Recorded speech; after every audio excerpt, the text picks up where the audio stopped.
E hoje nós estamos aqui no estúdio com o Procurador de Justiça de São Paulo, Dr. Paulo Afonso Garrido de Paula.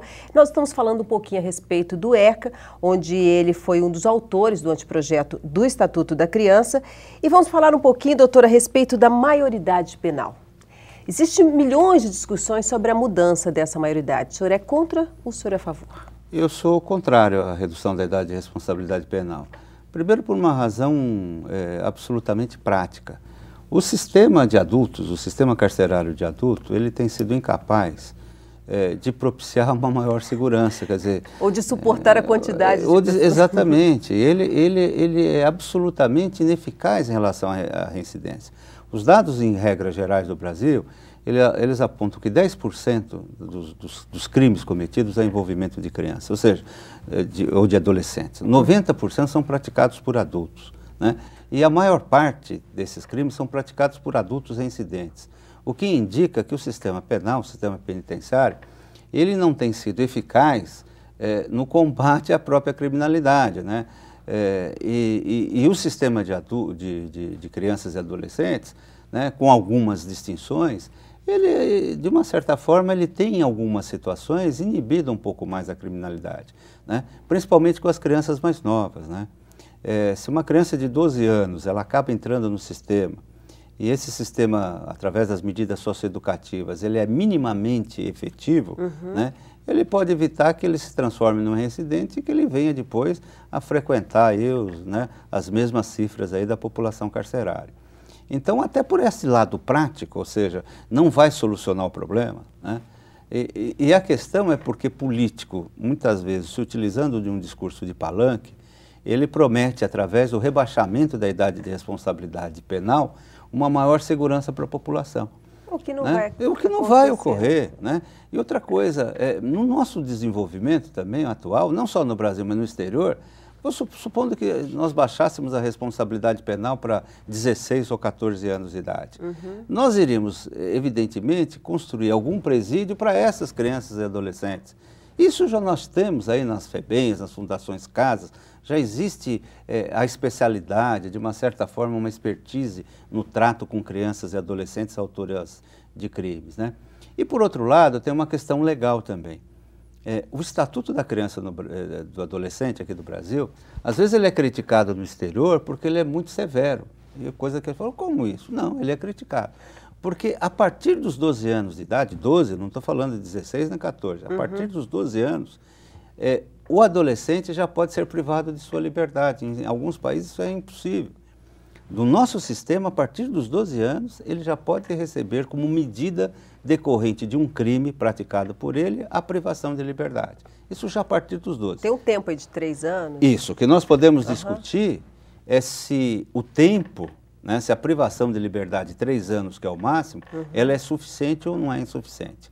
Eu, particularmente, venho defendendo já há algum tempo a possibilidade de uma mudança legislativa com a previsão da prorrogação da medida de internação nos casos de crimes cometidos com extremada gravidade, assim reconhecido por sentença, que se garanta o devido processo legal, que o adolescente tenha a possibilidade, através de um defensor, de um advogado, de dizer não, meu crime não foi praticado com extremada gravidade.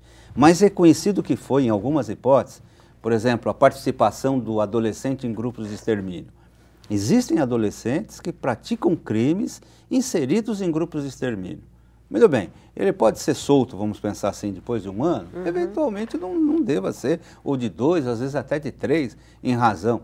Então, nessas hipóteses, seria possível uma prorrogação, né, da medida de internação. Talvez fosse um caminho que o Brasil devesse adotar para lidar com essa criminalidade mais violenta, né, mais hedionda mesmo, mais sanguinária, né, que infelizmente às vezes tem como protagonistas os adolescentes. Doutor, o senhor esteve aqui em Campo Grande participando do lançamento do livro Criança Indígena e seus Direitos Fundamentais, veio falar um pouquinho, fazer uma palestra a respeito do ECA. E eu queria saber do senhor se essa criança indígena ela tem direitos diferenciados da criança considerada branca. Não, ela goza de todos os direitos fundamentais, mas os direitos especiais que decorrem da situação de criança, né? porque a criança mesmo, né, na nossa comunidade, ela tem direitos que decorrem da própria condição de pessoa em processo de desenvolvimento, e as crianças indígenas, em razão da minoria a que elas pertencem, têm alguns direitos ainda mais especiais, né, previstos no Estatuto do Índio, na própria Constituição da República, né, derivados de uma convenção internacional de que o Brasil é signatário, da Organização Internacional do Trabalho, que tenta garantir, né, direitos que decorrem exatamente dessa condição peculiar. O grande problema, quer dizer, que nós devemos aprender de uma certa forma a lidar, né, é com respeito à cultura, à identidade social das populações indígenas e o respeito incondicional também aos direitos humanos, porque uma das características fundamentais dos direitos humanos é essa universalidade, né? Então, o direito que a criança tem aqui, ela tem que ter também, né, dentro da sua população indígena. E nem sempre essa conciliação é muito fácil, né? Às vezes isso é muito difícil, né? Mas a falta de atenção, às vezes, do poder público com as populações indígenas leva a uma situação de indigência que muitos nós, né, entendemos que a única forma de intervenção é a retirada da criança daquela população. Aí fica mais fácil excluir do que se resolver a situação, né, doutor?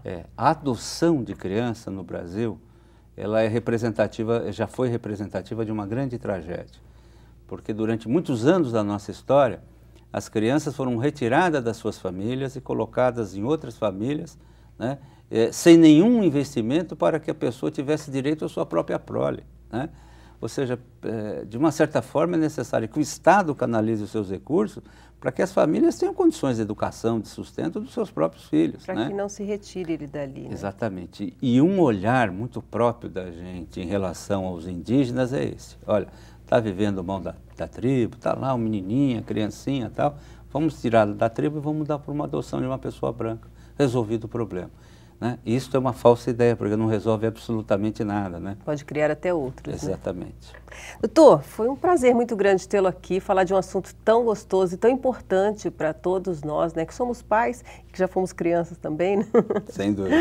É muito prazer tê-lo aqui e volte sempre ao MP na TV, que a gente está aqui sempre à sua disposição. Eu que agradeço a gentileza, a distinção do convite. Muito obrigado. Obrigada, doutor. Nós ficamos por aqui. Na semana que vem nós voltamos para falar mais aí sobre as ações do Ministério Público. Tchau.